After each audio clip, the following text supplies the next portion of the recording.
Free agency has started for the NFL and the Buffalo Bills. They've added some players, they've lost some players, and they've extended some players. We're going to go over the first few days of free agency with all of you right now.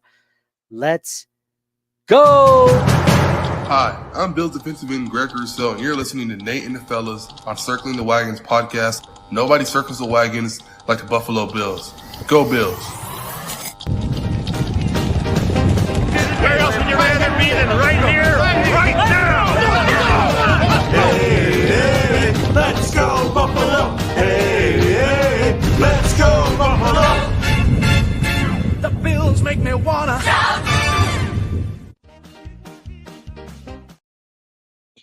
Hey, what is up, Bills Mafia? Welcome to another episode of Circling the Wagons, a Buffalo fan base podcast.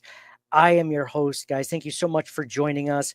We are going to discuss Buffalo Bills free agency thus far. The first few days, the tampering period is over with. The Bills have signed some players, let some players go and test the market, and extended some players. They've also traded a player away. So we're going to discuss all those things, talk about our favorites, our least favorites, things that are we up or down in general on this free agency thus far.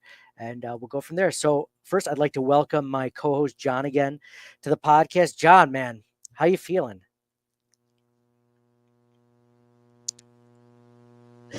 Good. You think? Let's go right into your feelings and thoughts on free agency in general. When you look at what the Bills have done, mind you, we're recording on Thursday night, and things may happen right after we record, or later when you hear this, maybe on a Friday or Saturday. But John, your overall thoughts on this draft? Are you optimistic? Are you pessimistic? Are you meh? How are you feeling? Feeling optimistic.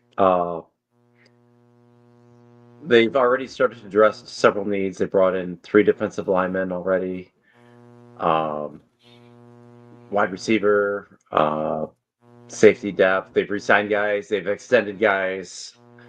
The extensions, I think, were important. I know some of these guys were going to be up in 2026. And I was really worried about next year's free agents. So they've already started to address that. The Josh Allen big contract, they've done some good things. I'm optimistic. They have 10 draft picks. So there's a lot of things. So let me just get to the point where the best part of free agency, in my opinion, so far, and let me know if you agree or disagree, has been the extensions. It feels like all the players that they brought in that they got extensions out of.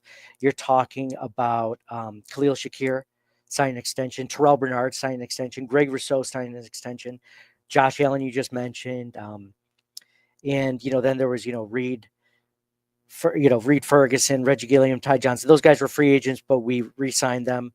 Ryan Vandermark, Damar Hamlin, like those. I like the players that they've kept, because it doesn't feel like they kept him just because they had to. Like, these guys are all important pieces on the roster, or are vying for starting spots. When I'm talking about like Damar Hamlin, Ty Johnson, maybe not Ty Johnson vying for a starting spot, but Reed Ferguson, obviously the long snapper. I like the extensions the most out of this. I love the fact that we're going to keep Josh Allen here through 2030. I love that. I love the fact that he's not the absolute highest paid quarterback in the league. He has the most guaranteed money in NFL history, but he's not the most, or at least in the NFL right now, but he's not the most highest paid quarterback on average. And that's going to change as soon as the next quarterback contract comes up, right? I love all those things. I would say that the Bills free agency, and I need to know your thoughts on this, because I don't know if I'm alone on this. And if you're listening or watching this live stream and want to give a comment, feel free. But to me, this free agency has been, it's okay. It's not bad with the players that they pick up. Like, I'm talking about Rams wide receiver Josh Palmer, defensive lineman Michael Hecht from the Rams, running back Darrington Evans, which we've seen before, defensive end Joey Bosa, defensive lineman Larry Ogunjobi, and safety Derek Forrest. Like, I'm okay with them. I don't think, the problem is, John, is we get so into these like, oh, I want Myles Garrett, or I want DK Metcalf, or Debo Samuel, or whatever. And then we don't get them. And like, instead of Myles Garrett, we get Joey Bosa. And I'm like, like, I like Joey Bosa. Don't get me wrong. I like him better when he's completely healthy, but he might not be available if he's fully healthy. So I thought it was meh.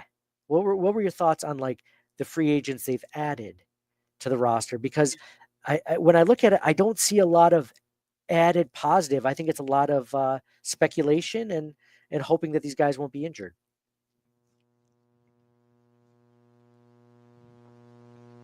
It's a blockbuster move. Every fan wants that. So, but I think they're doing it right. They got a lot of role players. The Joey Bosa move, there's the injury history and things like that, but they're taking a chance on him. It's only a 1-year deal. They got released Von Miller, so it kind of replaces that. He is younger than Von, at least. But no, I like Michael Hoyt. I think he's going to be a good rotational guy. I like what you said about the extensions. Like, the guys they extended are the best at their position on the roster right now. Josh Allen, Khalil Shakir, Terrell Bernard, and Greg Rousseau are the best players on the roster at those positions. You mentioned the guys that re-signed. Reed Ferguson, obviously, like he's been solid. You mentioned Vandermark. Alec Anderson's another guy they re-signed. He's been, Mr. Eligible every play last year, pretty much. Gilliam, Ty Johnson. The good thing about Ty Johnson and even bringing back Darrington Evans is because with the whole James Cook situation, everybody behind James Cook is been consistent here, right? We had Ty Johnson, Ray Davis, Frank Gore Jr. from last year too, Darrington Evans. So they have all that consistency. So if something were to happen, or they don't retain Cook, or they trade him, whatever happens, or they're supposed to be good draft running backs, they have that consistency behind whoever ends up starting it, and I think that's going to be good. So one of the things that we talked about our big list of Bills needs, right? So after the season, we talked about defensive line help, either pass rush help in general. If you want to beat the Chiefs, you got to get in some pass rush. And our guy K-Gun Scooter just said, got some high motor guys. Absolutely, it feels like that's pretty much the theme of this Bills free agency thus far, especially when you're talking about guys like Michael Hoyt, guys like who is Derek Forrest, the safety out of the Commanders, guys like that. They're not completely proven guys. As far as, these guys can be starters game in and game out, and they can be game breakers for you. But there's upside, and the Bills could hopefully coach that upside out of them, right? The thing that gets me is, we're also talking about the back end, John. We're talking about, hey, my thought was always, if you can't get immediate pass rush help in the form of a Myles Garrett, in the form of a Max Crosby, in the form of a who's another defensive end that was on the market up until recently. I can't even think, but there's another one I'm that either stayed or got traded or whatever. But like, if you can't get one of those guys, get the back end guys, because allow your pass rushers more time to rush the passer by better coverage, right? Like, the Bills were kind of missing that in their safeties last season. Not bad, but it could have been better because we're used to Micah Hyde and Jordan Poyer being back there. So I don't think they necessarily got better in the secondary right now. As of now, Rasul Douglas is not the team. Has Rasul Douglas signed with anyone? I don't think so. No, he's still available. So, I mean, there's been talks about the Bills potentially landing Asante Samuel Jr. I don't know if he's signed yet. As of now, I don't think he has. The problem is, though, even if you sign Asante Samuel Jr., like, I don't necessarily know if that's a big step up from Rasul Douglas. I mean, Rasul Douglas was solid. Sure, last year wasn't great, but it wasn't bad by any stretch, right? It wasn't Kaiir Elam bad, which the Bills traded, but if they don't bring back Rasul Douglas, they have a hole. And if they end up filling it with Asante Samuel Jr., I will be like, okay, that's great. It's not a huge upgrade. It's not head and shoulders. I think it's good. I think it's a good upgrade, but you're still talking and looking at Rapp and Hamlin right now as the starting safeties, which I wasn't a huge fan of. Maybe hopefully Cole Bishop is fighting for that role, but we're all going off speculation, I guess. We're all hoping for upside with this free agency class. It's just we don't have anything to prove that, okay, on paper, this defense specifically, because I think the offense is in decent shape, this defense specifically is better at the secondary or the defensive line level. We're thinking we can. We're thinking Michael Hoyt is going to get some pressure. Maybe the defensive tackle position. Maybe he goes in on obvious passing downs next to Ed Oliver. That's definitely a potential possibility. Joey Bosa could be an upgrade over Von Miller in that. But to me, with even the Joey Bosa signing, it's kind of like, we're trading Von Miller out, an injured older veteran, for Joey Bosa, who's less old, but injured. And we're just hoping he doesn't get injured this year. So just not like, okay, I can walk away from this free agency saying we're definitely in better shape than we were. Because I hope we are, but to me, there's no proof that we definitely are. You know what I mean? It's all speculation at this point. We're all hoping that these guys trend up, that they don't get injured, and that they have their best season ever, basically. I think the biggest things are still defensive line and defensive back. But I'm still optimistic. I think they've been making good moves to get role guys, and it's only a couple days into free agency. They were going to get more role guys. They have 65 guys on their roster. They got to get to 90 by training camp, so they got a long ways to go. Like I say, they got a ton of draft picks.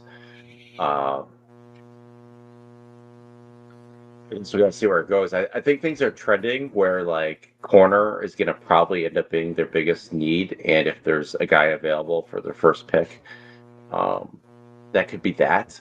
I just don't want them to fall into this trap where they're drafting Kyrie Elam again, or that kind of thing. Where someone reaches above them and gets Trent McDuffie, so we can't get him, and we get stuck with a first round bust. Speaking of which, this is a good lead-in. It's a good transition. They traded Kyrie Elam. They fleeced the Cowboys. They ended up getting a 5th round pick. A 5th round this year and a 7th round next year for a 6th round this year, right? Something like they netted a pick basically. Yeah. So and they end up with like 10 picks this year. They have they have 3 in the 5th round, and like in the 6th round they have like the first pick of the 6th. So they have like 4 picks in 9 spots at the end of the 5th, beginning of the 6th round, basically. So that will be interesting. They don't have any picks in the 7th or the 3rd rounds. So, but 2 picks in the 2nd. So they got 10 picks. That's a lot. Yeah. Yeah, they got the Bears, what was it, their 3rd round pick or 4th round pick? So that ended up being like it's basically like a 3rd round pick because the Bears didn't finish that well. So, yeah. That's good. Okay, let's talk about like your favorite. Let's not even talk about free agency move, because if we're talking like total move, John, I think the Kyrie Elam trade was one of my favorite moves that Brandon Beane did. I mean, he absolutely, like you texted me when it happened. You're like, the Bills robbed the Cowboys, right? Like the fact that they were able to trade Kyrie Elam in general, especially with the highlight reel of him falling down against Hollywood, or was it? It was DeAndre Hopkins in the AFC Championship game. I think that was an amazing pickup by Beane to be able to get. I would have given away draft picks just to trade him, because you save $2.5 million by doing that. So the Bills saved $2.5 million in the cap, and they got an extra pick out of it. Scott says, I would have taken a number 4 order from Taco Bell from Elam. That's even better. I would absolutely take that for that. So the fact that thank God that Brandon Beane is our GM. Like, I might be critical of the free agents that they've signed to a point, but in the end, I mean, he's doing a great job of that. So, John, what was your favorite overall move of free agency. I'm going to take the Josh Allen extension out of it because that's too easy. Oh, like It's the too franchise easy. quarterback, we all love that. We all, we all get a quarter chub out of that. So let's talk about something else. What else, what was one of your favorite moves? I'm gonna say, I mean, the Kyrie one's nice too, but I think I'll go with Michael Hoyt. I think I like him. I think that I think I've seen him play. I think he will be a contributor. You know what? So this is part of my PTSD from the Bills. It's not even drought PTSD. It's more like Brandon Beane's defensive line PTSD, because whenever I see one of these sort of defensive tackles that I get excited about that the Bills sign in free agency, I think about Tim Settle. I think about Quentin Jefferson. I think about Poona Ford. I think about, Jordan Phillips. And I'm just like, all these guys that I had high hopes for, just end up never. What'd you say? Boogie Basham. Boogie and, Basham. Yeah.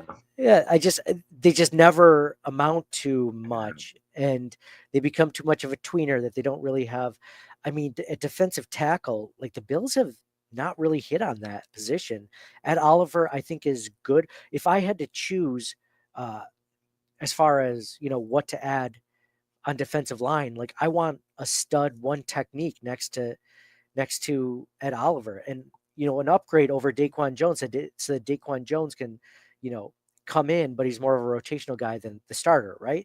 So, because I think that Ed Oliver, unfortunately, it's just the way he is. It's just the way that because of his size and because of the way he plays, he needs a stud next to him to play his best football. So when you upgrade that other position, you're actually getting a better player out of Ed Oliver too. So that's what I would have went to. This guy, Michael Hoyt, isn't that guy. He's not that one technique that I was kind of hoping for. He's not an upgrade over Daquan Jones necessarily. I was looking for more of like a 340-pound guy, not a 310-pound guy who's like super athletic. Like that's great, and He's we'll not still going to take play. it for sure. No, he's not going to play there. He's going to be like edge / linebacker type of player. You think he's going to come in on pass rushing downs? Yeah, like he's like between So- him and like Bosa too. Like they're and like how Von Miller was. Like I think they both kind of fit that kind of role. Yeah. So, what do you think that Michael Hoyt then is just going to be like edge rusher in general, or he's going to switch around or hybrid? I think I'm not sure how they're going to use him because he can play multiple positions. Bosa's kind of pigeonholed. He's going to just be a pass rusher, right? So he's going to play less snaps. He's going to be like the Von Miller. But Hoyt can do other things. He can cover guys. He can whatever. So that will be interesting, I think. And I think that's why I like that move because of that versatility. So he's going to be like a Lorenzo Alexander, you think? Like that sort of role for the Bills?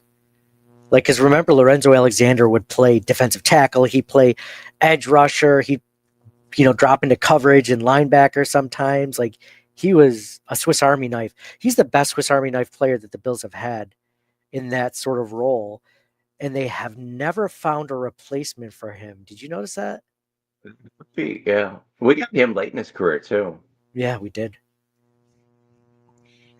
I think, again, I'd love it if he could play that role. The Bills just haven't found a guy that can be a hybrid. Remember, we always thought Greg Rousseau, like he would kick in on the inside and he'd rush. He really hasn't panned out that way. We thought that about Boogie Basham. We thought that about other guys that Bills have got. Oh, Quentin Jefferson. He's a Swiss Army knife. He can play edge and he can line up in 3 technique. And they never really found a way to. Shaq Lawson and Thank you. Shaq Lawson's a great example too. They just haven't. So it's not that he can't do it.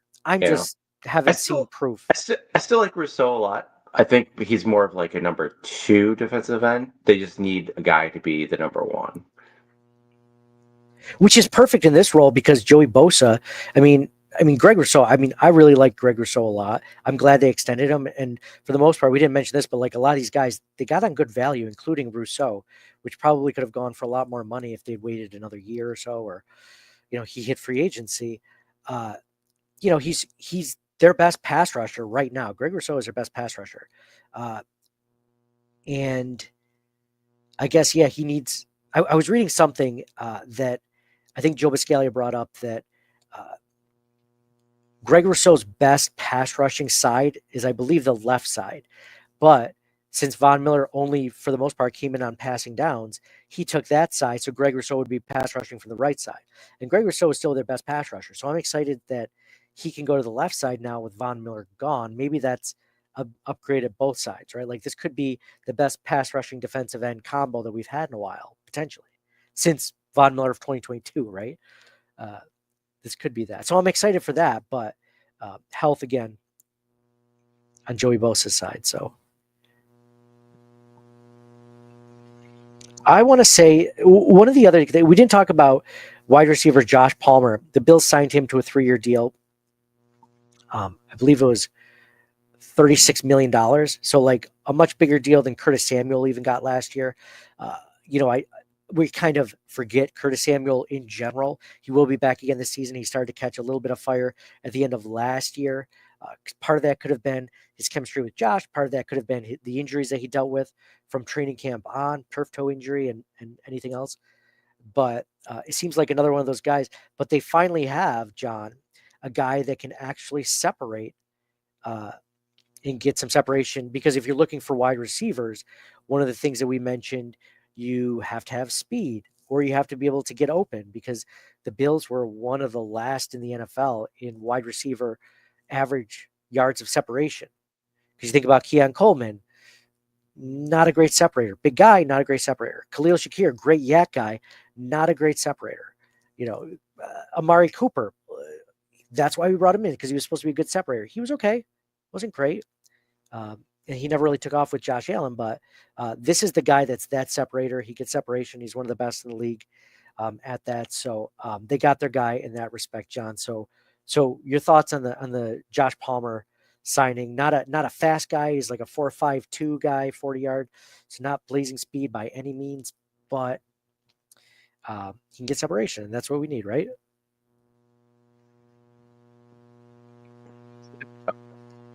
Put in somebody. I don't know if I'm gonna hold my breath. He's definitely talented. It just hasn't translated into production. I get that, he's had Keenan Allen and Mike Williams on his team and this and that, but no, it's good. I think it's worth a shot. He's a talented guy. A talented guy with a good quarterback previously, but just never put up big numbers. So again, this is kind of like my point earlier, where we're speculating that Josh Allen can bring out the best in him.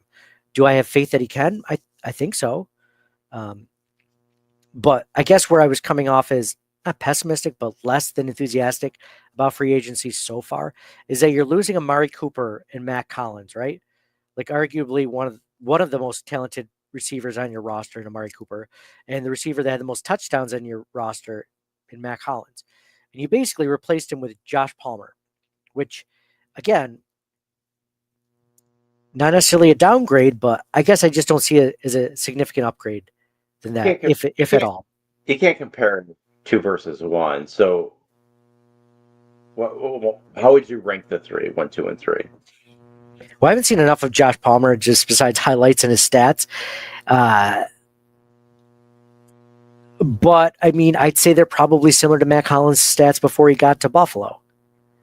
But as players, right? So you're commenting on Josh Palmer being like a good separator. Maybe he can win contested catches, but so can Amari Cooper. Matt Collins is good on special teams and can run block. Can Palmer do, you gotta, they all have different attributes, right? Yeah, exactly. It's not an easy 1-for-1. Scott just came in. He said Palmer, great gets great grades with separation, large route tree, solid body that can block. Chargers There you fans go. are pissed he wasn't re-signed by the Bolts. And, one of the best things to decide if it's a good free agent move, like Scott points out, from 24/7 Buff Fandemonium on the Buffalo Fan Base Podcast Network. One of the things that he points out, is seeing what those fan bases like. Are they like, oh, good? Because if Cowboys fans looked at the Buffalo Bills fans and said, oh, like, how is Kaiir Elam? Should we be excited? And we'd be like, no, good luck. Say yes until they traded for him, and then be like, I hear we're trading for. Is that good? Like, yeah, we'll see. Maybe. Good one, guys. So, yeah, I mean, it's not an equal. I guess I just look at two guys for one guy, and if it was like two guys for, Jordan Jefferson or whatever, I'm like, oh, that's obviously. But I think we're all speculating. I know they're going to add a guy in the draft. I imagine they're probably. We just got word that the Bills are potentially adding Laviska Shenault on a 1-year deal, but that's more of like a return specialist / depth wide receiver. But he's kind of like, we were talking about Curtis Samuel. I mean, he's kind of like Curtis Samuel, like light. Like he'll be a running back, he'll be a wide receiver. Like he can kind of play those roles. So, yeah, I guess I was just hoping for a splash at this round, but there weren't a whole lot of great wide receivers. Would you have traded a 5th for Deebo Samuel, since that's what he went to for the Commanders?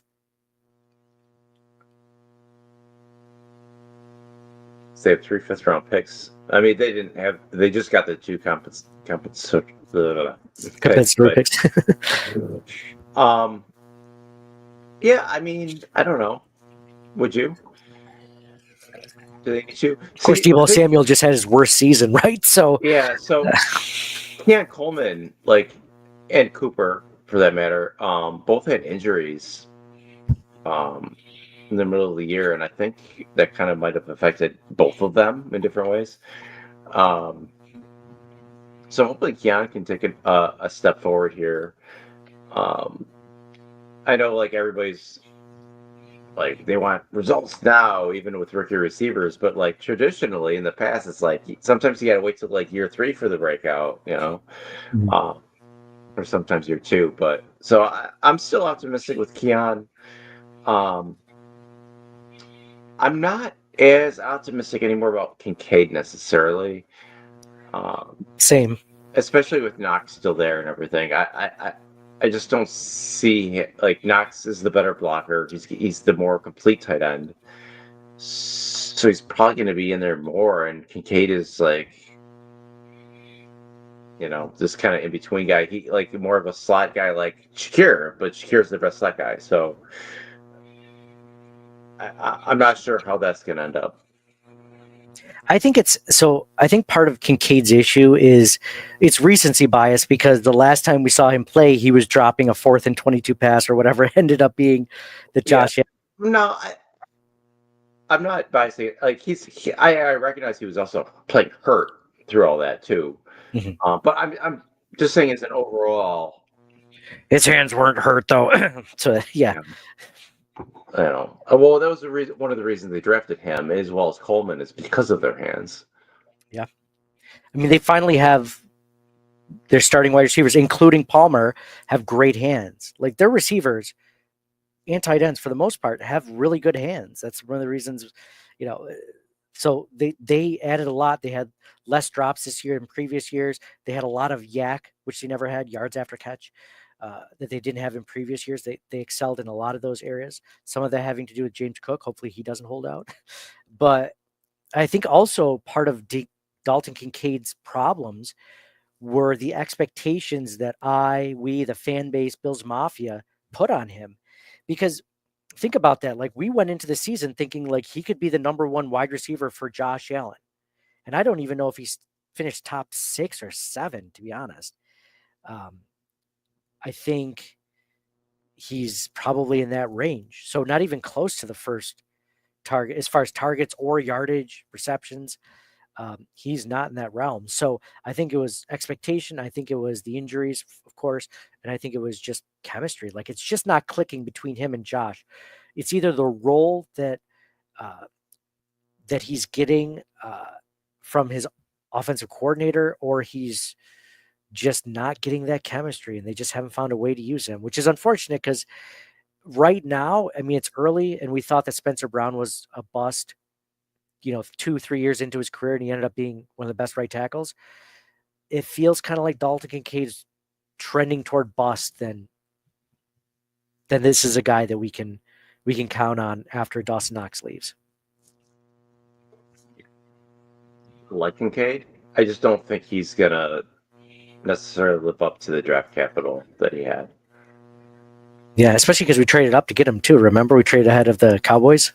I know, because the Cowboys wanted him. No. But yeah, I think another year for Keon Coleman, you were saying, will do them some good. John, if we mentioned all the wide receivers the Bills have lost, the ones that they've gained, the receivers that are on the roster. If you could add any type of wide receiver to the roster, I'm talking, you could get a guy. I mean, obviously Megatron. We'd love to add Megatron to the roster, but like if there was a specific, if there's a specific characteristic Andre Reed that you would add for a wide receiver, the next wide receiver they get, you're like, oh, that's good. I was hoping they would get a guy with insert Speed. the blank character. Speed, right? Speed. No, speed is number one right now. They have Shakir, he's getting some yak. They got Coleman, who's got the possession capability. Samuel's kind of a gadget guy. They just got Palmer, so we'll see what he's going to do for us. But I think Palmer's going to be the X wide receiver. I think he's going to be the guy. Because he's only 6 foot. He's not like big. I think he's going to be like the Stephon Diggs role, honestly. And then Keon Coleman's going to be the Y. The Z wide receiver. The Z is the one that is off the line. So he's a guy that's not usually as big that can get separation, or that needs a little bit of space to get separation if a guy's playing man. So I think he'd be a good Z wide receiver. I think the X is Keon Coleman right now because he's bigger, more physical. He's a speedy guy though, and and that goes for the defense. Like they're slow on defense. It's like, oh, they re-signed Hamlin. Oh, great, he's slow. Okay, like. And like they're signing 30-year-old defensive linemen. Like, yeah, great. They're might be good, but they need more speed on defense too. Oh yeah, for sure. I mean, Derek Forrest, the safety, he has 4.41 speed, so he's not slow. He's got more speed than Damar Hamlin does, right? Like, so I think he's going to play that role. He's going to probably compete with Rapp and Hamlin and Bishop for that role. So hopefully, no matter what, we end up with a better safety duo than we had last year. Either they all get better with time because they're all pretty young, really. Rapp, I think, is 26 or 27 now, and he's the oldest. So, like, it's a matter of which one is the cream that rises to the top at the safety level, right? But again, this isn't like a Javon Holland or anything like that, where you're just like, oh, that's a great safety, right? Like, that's a good, pickup. Just not, head and shoulder. But then again, sometimes I get a little bit impatient as a Bills fan, and I'm like, man, how come they didn't get a Myles Garrett or like, some big splash? And then I'm like, oh, they did that with Von Miller, and it was good for 11 games, and then it was terrible. So, like, unforeseen circumstances, he got hurt. If he didn't get hurt, I mean, he was doing really well. Like, it was a good signing. Exactly, but unforeseen circumstances, you can't predict an injury like that. So no, I agree, but I agree. At the time, you couldn't predict that he was going to get injured, just like any of these guys. And I think you're right, John. Here's a good hypothetical for you. If Von Miller doesn't have that ACL injury, is he still with the team after this season, or would they still cut him loose? You think? Well, I mean, a few years ago, so a lot could have happened in between, but you'd think they'd at least keep him through where they did. when he wasn't good after the injury.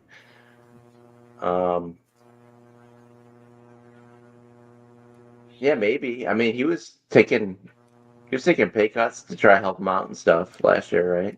If he had a regular season though, last season, the season before, he wouldn't have taken a pay cut because he'd have played well, right? I mean, he was good those first 11 games.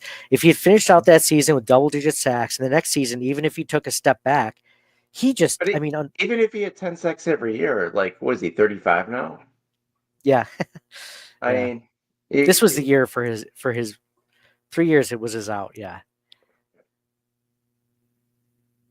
yeah. And it's possible they still bring him back. We'll see. I don't know if they're gonna with Bosa and Hoyt signed. It's to bring another older guy in. It seems like a bit much, but I don't know. You know, one other move I was really glad, a free agent they re-signed. We talked about, Alec Anderson, Reed Ferguson, guys that they, were basically going to hit the market, and then the Bills re-signed them. But I mean, I was so happy. I was a little discouraged when they signed Darrington Evans first, because I'm like, oh, I wonder if this means that they're not bringing back Ty Johnson. But I was psyched when they brought him back for a 2-year deal, John.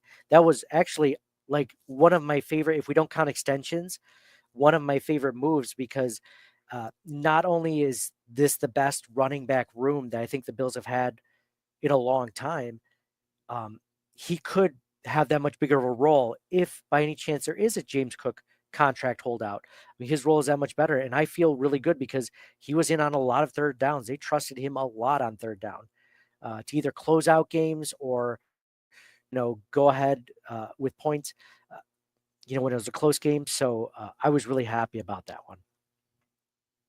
Yeah, Ty Johnson, he has really surprised me with his pass catching abilities and his route running. Like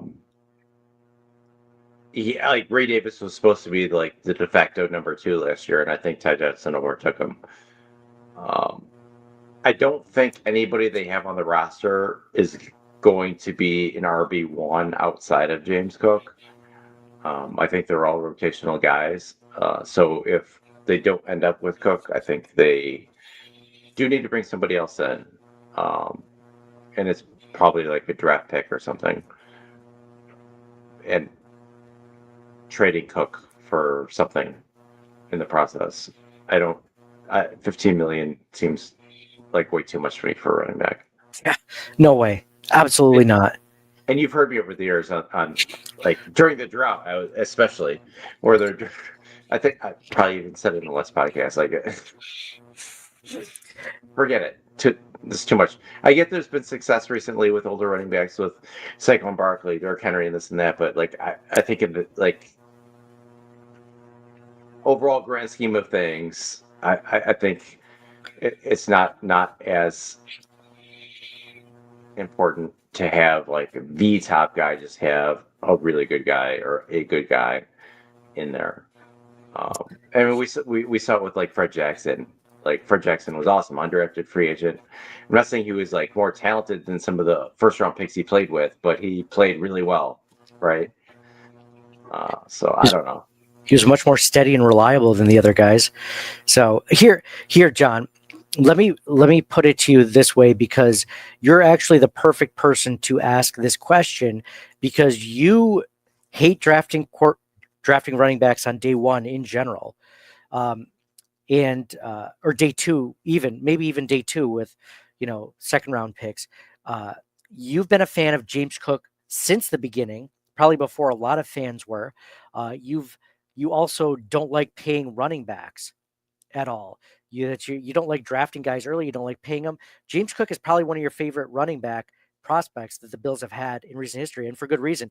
You called it before a lot of us did. You've been a fan, and even you're saying that, like, you have this guy who you've been a big fan of. You've been rooting for since he got in. You've liked what you've seen. He's only gotten better. He had a career year last season, over 1,000 yards. Was it like 18 touchdowns? Like, great season overall from James Cook, his best season. And you're still saying don't pay him, right? Like, that's how much you feel like either your thoughts on the running back, position in general or just James Cook or both? Because you've been a fan and you're still biased in saying I wouldn't re-sign him for $15 million. There's a lot of factors in that, but yeah, that's right. They have a really great offensive line that's still intact. They can bring somebody in, and they're probably not going to fail as long as they don't really mess up the pick. I know they want to go run heavy, but I still don't think it's worth it, or they can use that money at these other positions of need. And as far as drafting, if they have the luxury of drafting a guy at the end of the first round, even though it's a first round pick, that's cool. But I don't know if they have that luxury this year with some of the question marks on defensive line and a defensive back. I still like the best player available approach, but you have to have your tiers. So like if the running back is in the same tier as like other positions of need, then you gotta go for the position of need. If the running back is that much tiered above the other positions that are available at the time, that I guess you have to go for it. It's just not something that I would necessarily want to do, if that makes sense. Yeah, okay. So I want to get into the draft and the rest of free agency, but let me first ask you, what grade would you give this free agent? Real quick, I want to get to this point before we talk grading free agency. Scott's in again, man. He's just crushing it. He says, does Shavers make the cut? 4.3 speed, been a system guy that remains on the team. Man, that is an excellent point. I kind of forgot about Tyrell Shavers a little bit. Shavers, but yeah, I don't know. This could be his year. Undrafted guy. This is his third season now? Second season? Third season? I can't remember. I think it's third. 6'4", I believe, 4.3 speed. He had that one play against the Patriots where he had like a 60-yard touchdown. One catch, one reception, 60-yard touchdown. Maybe we already have him on the roster. Yeah, if nothing else changes, it will, because they're going to bring other receivers in, at least one in the draft probably, right? He's going to be fighting for the number 5 spot currently between Hamler and Shenault. They just brought in Jalen Virgil, but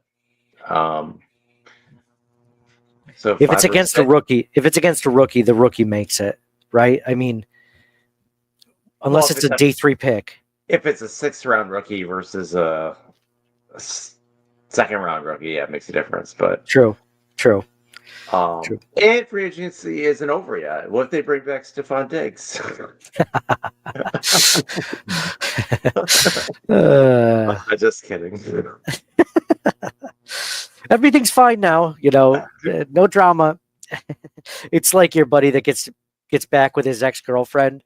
Like, it's like, hey, I thought you guys hated each other. No, we're back in love more than ever. It's like, oh, okay. All right. Hopefully this works out.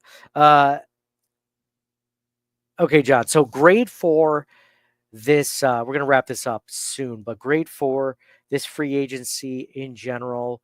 If you had to give it a letter grade, obviously A being the best, F being the worst, if you didn't know, what would you give this free agency, including everything, extensions, players, signings, everything? Okay. So it's early still. It's like Wednesday was, so it's been a little over 24 hours basically since the real free agency period started. Let's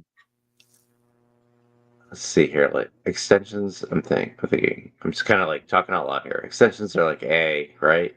Yeah. Resignings are, let's see, Ferguson, Alec Anderson, fullback, Ty Johnson. I mean, really, the only players of note that they've lost because of free agency are what? Matt Collins and Amari Cooper. Well, I mean, they've only lost Matt Collins for sure. Amari Cooper hasn't resigned. Is the only one gone. They replaced him with Palmer. Well, I think Cooper really is the one that's been replaced by Cooper. They're not going to get Cooper back. I think Palmer's replacement for Cooper. Mhm. So Douglas and Quentin Morris, I think, are the next most interesting names that haven't been signed from anybody. They don't necessarily need Quentin Morris because they have Kincaid and Knox, and Davis I like too. I just like Morris also, but Douglas is, I guess, is the real, just because of their need at corner. But the guys they resigned are great. I think that's like, they didn't have to resign as much this year as in other years. So like that's like probably B plus. And they're getting ahead because all of those guys that they re-signed, Shakir, Bernard, Rousseau, those were Right. all, even 2026. Allen. Yeah. That's These, why these, that's an A. That's A plus, really. The yeah. extensions are A plus. I'm gonna give a B plus for the resignings, and then free agency. I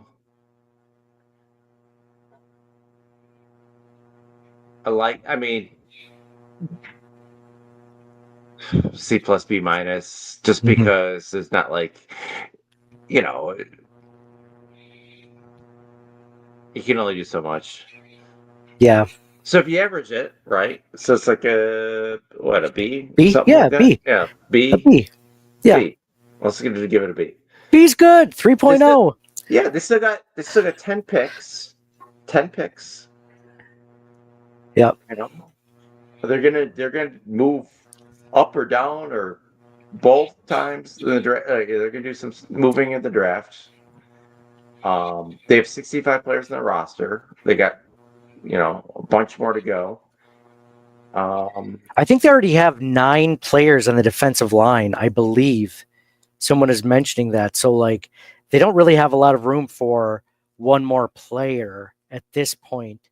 I can't remember if they kept 9 or 10 last season. 53-man roster. For 53, yeah, but like they're gonna get to they're at 65 now, so they're gonna have 25 more players still. Yeah, but I was just thinking like actual 53-man roster players from the defensive linemen they have right now. Like I think they're almost complete with that crew. Do you have the depth chart? They're gonna draft. Yeah, I got it up right now, but they're gonna draft people. But for defensive end / edge, they got Rousseau, Bosa, Epinesa, Solomon, and Hoyt. That's 5. And then defensive tackle, they have 6. Oliver, Daquan Jones, Dwayne Carter. Hold on. Dwayne Smoot? No, he's gone. He's a free agent. Yeah. Am I thinking of Austin Johnson then?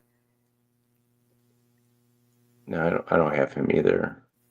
No, Oliver, Daquan Jones, Dwayne Carter, Larry Ogunjobi, Zion Logue, or is it Zion Logue? Zion Logue and Branson Dean. So they have 11 total on the defensive line. Well, they're definitely keeping Rousseau, Bosa, Hoyt, 3. Epinesa and Solomon are pretty much sticking also. They're definitely not getting rid of Solomon. So that's 5 defensive ends that they're almost definitely going to keep. Defensive tackles, they're definitely keeping Ed Oliver, Daquan Jones, Dwayne Carter, and then it's up to Larry Ogunjobi, which is probably going to be the guy they keep. Stay. So that's 9. So that's 9 players that are most likely going to stick on the 53-man roster. So I saw someone bring up the fact that like if they're going to trade someone out of that group of guys because they're looking to make room, Epinesa, exactly. Epinesa is probably on the trade block. And again, maybe you get a day 3 pick for him at this point. And you'd be happy with that. But keep Javon Solomon. He'll be in his 2nd season. A lot of upside still, especially pass rush. Yeah. But yeah, John. So I want to say that my overall. So you gave it a B. I'm going to give it a C plus, and only because I'm glad that they extended all those guys that they did. Like that's tremendous, right? They had the room to do that, and it gave them some cap space this season.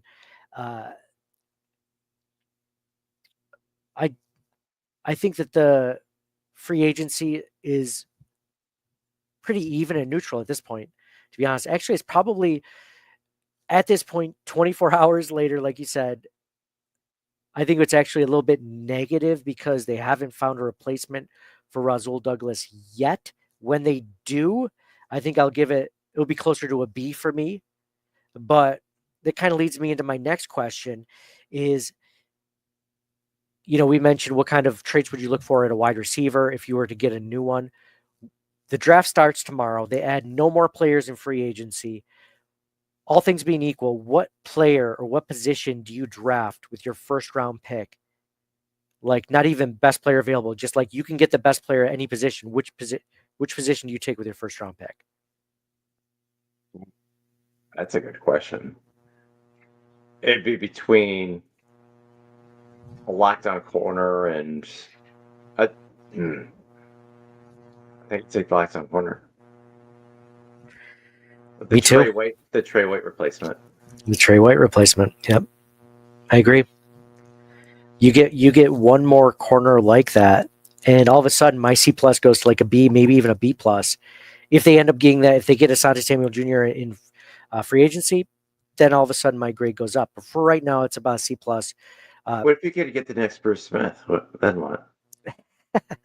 Then if they do, that would be amazing. Like if they end up getting this stud defensive tackle in the first round, I mean, all of a sudden our defense looks a lot better in my opinion. John Robert brings up, he says it's only March. Totally agreed. 6 months to go. And to me, I'm just like only C plus. So I'm still optimistic. I mean, again, this is a team that went to the AFC Championship game with the same talent, if not maybe a little bit less or a little bit more, right? Like, and they have 10 draft picks, like you said, they can only add more talent. And I think, and you may have alluded to this, but AFC Championship game, the only player they really lost so far is Matt Collins. Yeah, because Amari Cooper maybe doesn't count because he wasn't that big of a Okay. Cooper's still a free agent, so like he's pending. So really, it's just Matt Collins and Rasul Douglas at this point. Well, Douglas is still free agent. He is signed with anybody, so we can still get him back. So you can't really count that yet. So it can't count it against it. So it still might happen if they just bring Matt back Collins. Oh, Kyrie Elam. Kyrie Elam's gone. Oh, and they released Sam Martin and Von Miller. Oh, that's right. They're gone. That is right. The Kyrie Elam though is kind of like a addition by subtraction, so that might actually be better. Again, I'm still wish that Jamarcus Ingram or someone else or Cam Lewis, anyone else, was in the AFC Championship game instead of Kyrie Elam at that moment, especially when the coaching staff saw him fall down on that play. Be like, get him out of there. Anyone is better at this point. Like that's rough. I still hold that against the coaching staff. But anyway, I know why they did it. I just don't agree with it. But yeah, so I think there's a lot to be excited about. I want to see things shake out a little bit more in free agency. And they're gonna bring some other people in for sure. There's a lot of corners still available. I'm not saying that any of those, whoever they sign, is going to be the answer, but they're going to have more depth, whether it works out or not. And they're going to draft. They're going to draft defensive backs. They're going to draft defensive linemen, receiver, running back. I know we're kind of overlooking the offense because they're mostly set. We don't know. Cook is the biggest question mark on offense, followed by receiver, just because it's a weird situation at receiver. But offensive line is great. Allen is great. They have capable tight ends. So if you were to, so we mentioned if we were to add a wide receiver, we'd add a speedster. Doesn't matter what size. We need a guy that can just, take a fly route. Hopefully bring back that Josh Allen, deep ball, which we've been missing for a while. Like just a guy that can just stretch the field. Running back, you just mentioned.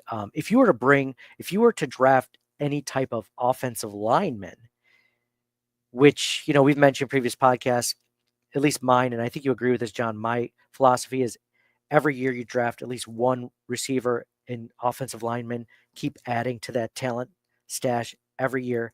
Don't not do it. Do at least one of each, because you can never have too many wide receivers when you have a franchise quarterback. You can never have too many good offensive linemen. If you were to you draft an offensive lineman, all things being equal, which position would it be? Because luckily we're bringing back the entire offensive line from last year. Who do you think would be the best at what position to bring for competition to even Interesting. upgrade it? Very interesting question, especially considering I think offensive line is by far their deepest position out of all their positions. The strongest and deepest. Yeah. Yeah. I think that's their best right now. Yeah. You know, as far as the whole starters and depth included, offensive line is the best. Which is good. It's a I good like place to that. be. I like that. Let's see if they I mean a lot of guards and I'm maybe another center to compete with for backup. I guess. Oh, but they have Cedric Van Granger, right? Like, I know. I mean, that's what I was thinking. I was like, how about this, John? This is what my thought is okay. Competition for David Edwards or Osiris Torrens at guard. Because I like both those guys, but I think that there's a possibility you could upgrade at one of those positions with the right player in the draft. Like if, let's say, the Bills go into the draft. Guard is good. Yeah. And you don't have to spend an early pick on a guard either necessarily. Yeah, exactly. Exactly. You could get one in the 4th round, potentially, that could replace or at least compete. Because at depth they have Alec Anderson, which we all like Alec Anderson. But Torrance a lot. I don't think Torrance is going anywhere. No, I don't think he is, but I think you could compete with him because, in reading Joe Biscaglia's grades, he said that, Osiris Torrens had a down year. He wasn't bad. He just wasn't as good as his rookie season. So, even though he's been good too, but yeah, exactly. I think guard, I think center, I think we're good. We have a good potential backup in that. I think we have 2 good tackles. John Robert just brought up hard to believe, but Dawkins is the oldest at 32, which is crazy. But he's still playing, at least at this point, he's playing his best football. Spencer Brown is playing amazing at right tackle. I think it's the guard position, honestly. I don't think if you can upgrade at center, sure, I'd consider it, but I think it's going to be more like a guard prospect that they draft this year. And I'm not against it because I like Vandemark or even Tylen Grable as the swing tackle right now. So I think the Bills have options there. It's just really guard. They don't have a ton of depth, and they could potentially upgrade at that position. It's tough. They're really good at that position, and it's easier. Like if you got a tackle on the depth chart, it's easier for him to play guard than a guard to play tackle. So I don't know. You're still saying center tackle? I don't know if they can do anything. They're going to bring in camp bodies anyway, but I don't think anybody's going to overtake anybody. Like they're not going to spend a high enough draft capital to replace any of these guys. I don't think. Okay, John. So last question: the Bills are picking in the draft, 1st round pick. The best defensive lineman, the best defensive end, defensive tackle are off the board. The best cornerback is off the board. What position do you pick at that role? Like what position is your biggest need? Okay, so you're saying I got a bunch of players in that tier available, but you can't take a defensive lineman or a corner.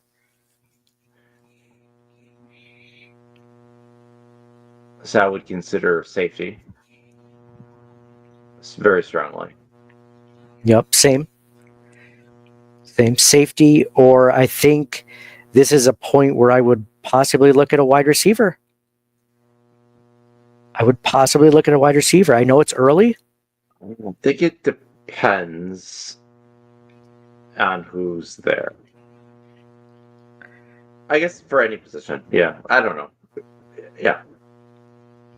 We're going to have to do some mock drafts coming up in the next 2 weeks. Yes, we will. That's what we're going to have to do. Once free agency is settled a little bit, we're going to do some mock drafts, and we're going to take a look at who might be available. John Robert mentioned, I think David Edwards' contract ends after the season, which I believe he is correct. So that's another reason to go guard. Would I go guard in the 1st round? Maybe if someone fell, but I don't think the Bills value that position as much, No. So, yeah, dude, this has been a lot of fun going over all these players from front to back. I think that there is reasons to be optimistic. We haven't seen enough, but again, one of the great things about Sean McDermott and this coaching staff in general, especially with the secondary, but other places as well, is they do tend to coach up these players from other teams and make them into, very good players. Like think about not so much of the defensive line, but like think about, Micah Hyde, Jordan Poyer. Like those guys weren't all pros when they came to Buffalo. They were kind of projects, and the Bills coached them up to being very good players. I think that's one of the things that the Bills have. So when I look at a Derek Forrest, or I look at a Josh Palmer, or I look at, maybe even a guy like Ogunjobi, right? Like guys that have produced but not at a high level. Like I feel a little bit more confident because I think this coaching staff can get that out of them, especially on the offensive side where you have Josh Allen throwing you the ball. So I'm going to end on a high note there. John, anything you want to add before we end this free agency frenzy episode of Circling the Wagons? They got a chance with him. Absolutely. Amen. So thank you guys all for listening. Keep following us on all socials. We're at CTW Pod, like Circling the Wagons Pod. We're going to do some giveaways soon, I believe on Instagram with TSC Buffalo. So be on the lookout for there. Follow us there as well. A lot of good things, coming up, a lot of reasons to be optimistic. And I think that, we're going to have a lot more to discuss in the upcoming weeks. Do some mock drafts, John, do a little bit more. I like doing a little bit of research before free agency, but now is the time to okay, now we still know where we have our biggest needs, which I think you and I both agree are mostly on defense still, defensive line, backfield. I mean, basically anything but linebacker. And honestly, I still think they should draft a linebacker, just not early, for more added depth in case Milano's not there, in case something happens. But I think that, for the most part, our big board of needs is still defensive line, corner, safety, and then some other things sprinkled in that we've discussed in this episode. So that's what we'll be looking at in mock drafts for those types of players. And it's going to be exciting. So thank you guys all for listening. Please leave a review, subscribe, like, comment, all that fun stuff. Be sure to check out the giveaways that we're giving away. And thank you guys for listening. So signing off for John.